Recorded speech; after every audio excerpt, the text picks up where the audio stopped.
vraiment cette idée d'amener le public à s'engager, en fait, à essayer aussi de démystifier finalement.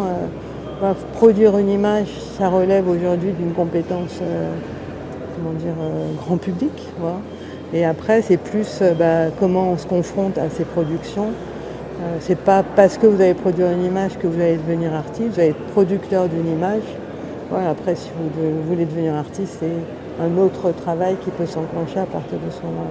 Je pense que c'est important de comprendre ce qui se passe, parce que si on est simplement utilisateur-consommateur, on va se laisser fasciner par l'image. Il y a une fascination évidente, c'est des outils très ludiques, très amusants et très faciles à utiliser.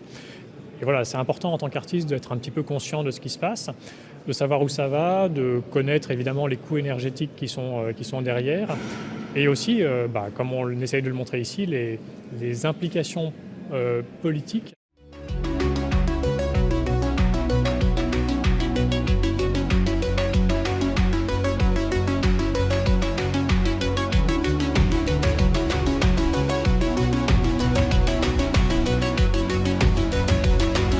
L'intelligence artificielle, ça a un impact assez général sur la société. Et je pense que les artistes sont les mieux placés pour raconter aussi ce qui se passe avec de l'IA.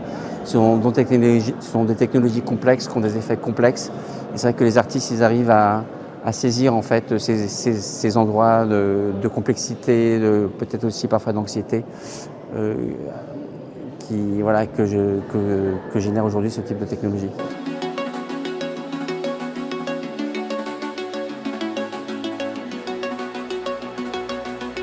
Il y a vraiment une question qui se pose entre l'artificiel, le réel, le vrai, le faux, et où je me pose vraiment cette question, mais ce n'est pas parce qu'une image est générée qu'elle est moins vraie qu'une image réelle. Et c'est extrêmement fascinant de se plonger dans ces processus, de voir tous les résultats de la machine, mais au final, il y a toujours l'œil de l'humain qui intervient.